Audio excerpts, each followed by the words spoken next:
watching Just the News. I'm Amita Balachandra. It's day 9 of Russia's invasion in Ukraine. We start off with that as the top story. Ukrainian authorities have said Russian forces have seized control of the largest nuclear power plant in Europe.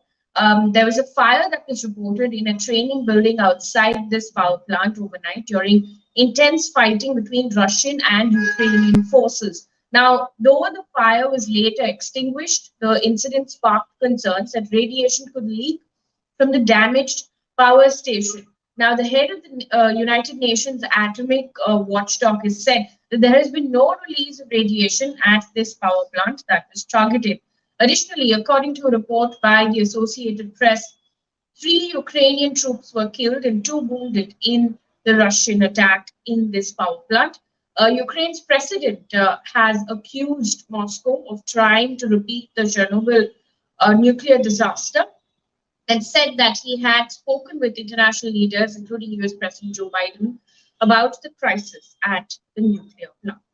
Now, there has been many reactions that have come in on this one story. Reacting to this, the US Embassy in Kyiv has tweeted, and I quote, "It is a war crime to attack a nuclear power plant.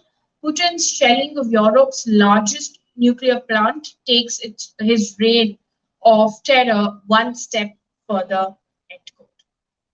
Now, UK Prime Minister Boris Johnson has said, and I quote, "The reckless action of President Putin could now directly threaten the safety of all of Europe." End quote. Canada's Prime Minister has also reacted, saying that these were horrific attacks from Russia and must cease immediately. The head of NATO has also said that the attack demonstrates the recklessness of this war and the importance of ending it. Now, it's not just what's happened in this part of Ukraine, but also in other parts of Ukraine. Several other cities have now been attacked, and some of the cities that are worst affected include Kharkiv, Kyiv, and Sumy. Over 600 Indian students are still stuck in a university in Sumy, which is a city in northeastern Ukraine. Now, in a video that was released about 2 days ago, the students said that they are terrified of the continuous firing and bombing by Russian forces. They also said that there is a shortage of food and basic supplies. Commuting to Poland, Romania, Hungary, where evacuation efforts are taking place, is impossible, they say, because of their location.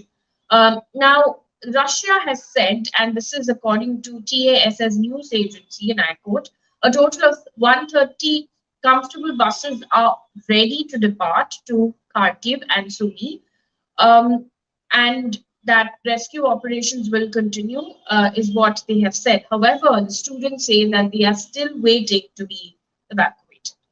Also in the news, at least 47 people have died in Chernihiv, according to Ukrainian emergency services, after aerial attacks damaged high-rise apartment buildings, clinics, and a hospital, and sent residents fleeing into the streets and to underground bunkers. Now, this is not the only city to have been affected.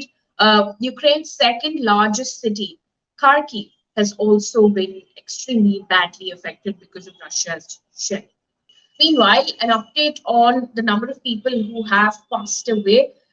The UN Human Rights Office has said today that 331 civilians have been killed and 675 injured in Ukraine since Russia's invasion began on the 24th of February.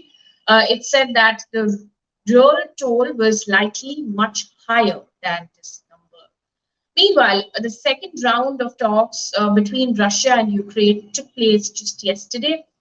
Now, Russia and Ukraine have agreed to create humanitarian corridors for civilians fleeing Ukraine. Ukraine's president has urged his Russian counterpart, Putin, to sit down for direct talks. Now, the first round of talks, which took place a couple of days ago, was inconclusive.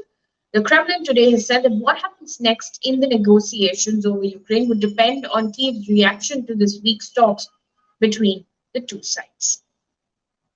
Meanwhile, there's a warning that's come in from the Russian president, who has said that neighboring countries must not escalate tensions over the Ukrainian crisis. Now, in a televised remark, he said, and I quote, there are no bad intentions towards our neighbours, and I would also advise them not to escalate the situation, not to introduce any restrictions. We fulfill all our obligations. We will continue to fulfill them.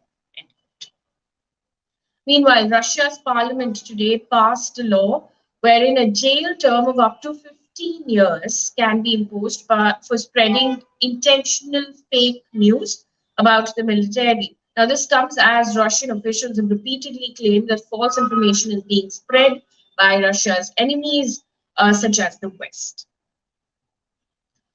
Also, now taking a look at Operation Ganga and where India stands. As of today, India has abstained in a vote in the UN Human Rights Council that sought to urgently establish an independent international commission of inquiry on Russia's aggression against Ukraine. The resolution was adopted with 32 votes in favor, 2 against, and 13 abstentions, including India. The US government, in the meantime, has called on India to distance itself from Russia. Now, this comes as India has not publicly criticized the Russian invasion on Ukraine. The Assistant US Secretary of State for South Asian Affairs said, and I quote, "What I can say is that India is a really important security partner of ours now, and that we value that partnership. Moving forward, I hope that part of what happens with the extreme criticism that Russia has faced is that India will find it is now time to further distance itself from Russia." End quote.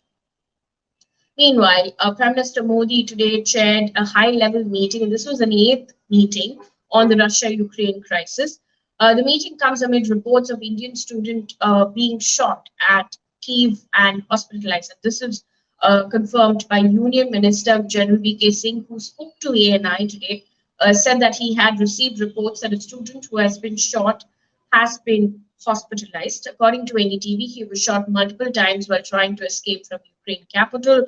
In a cab last week, it suffered a fractured leg. Now, an update on Operation Ganga. The Ministry of External Affairs has said that there are 16 flights scheduled for the next 24 hours.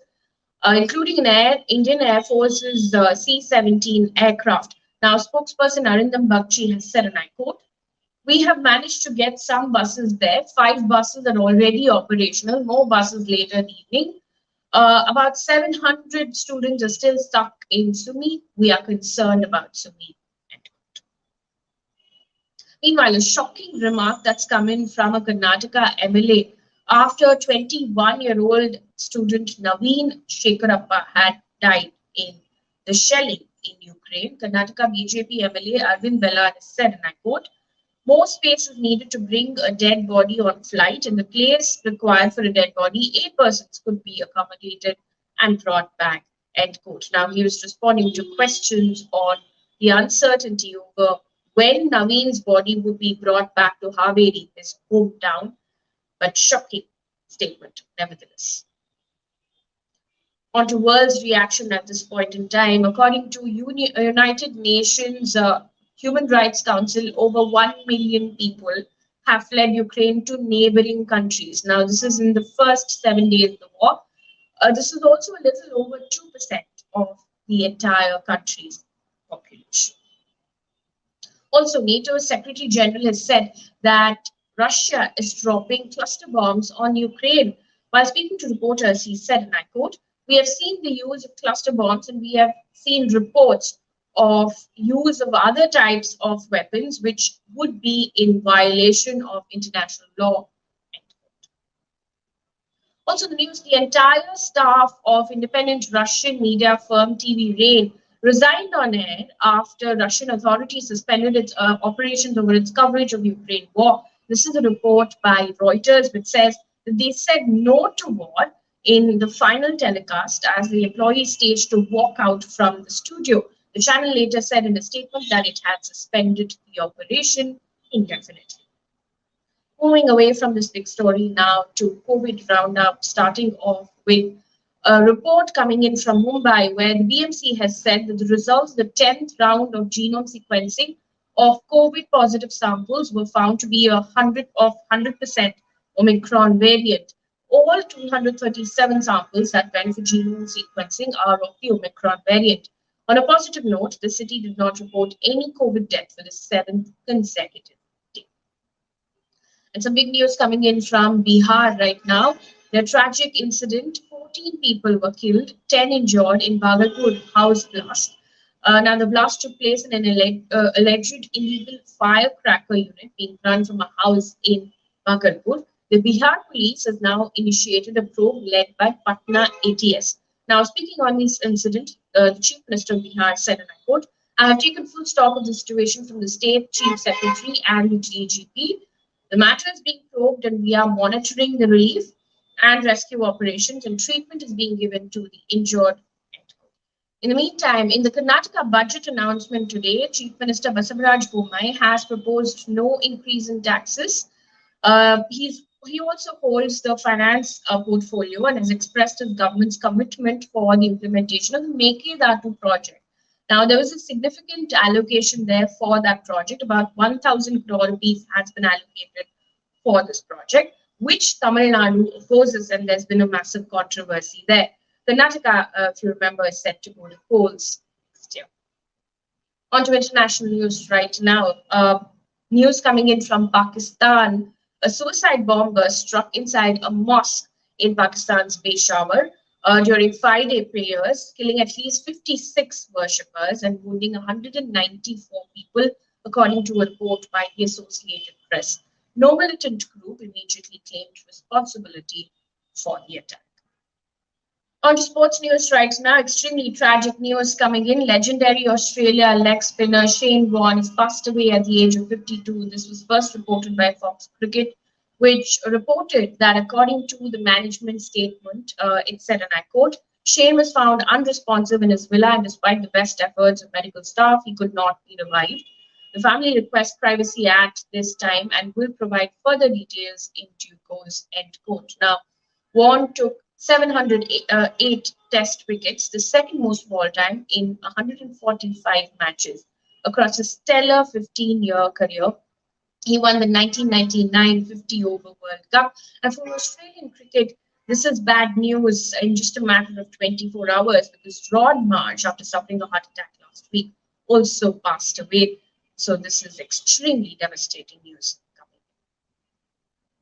Also in the news, FIFA has announced that Ukraine wants to postpone its World Cup qualifying playoff against Scotland. Ukraine was set to play Scotland in Glasgow on the 24th of March.